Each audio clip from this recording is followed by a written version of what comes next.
Yanti memang penuh empati ya guys. Coba deh simak kabar terbaru dari idola kita yang satu ini.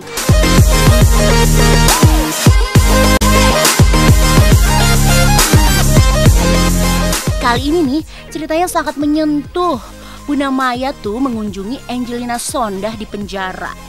Bunda Maya mau kasih support ke Angie yang tengah diterpa masalah karena kekasihnya Brotoseno terjerat kasus korupsi. Tahu nggak guys, begitu ketemu nih, Angie langsung deh tuh menumpahkan semua isi hatinya alias curhat. Luar biasa nih ya emang Bunda Maya ya.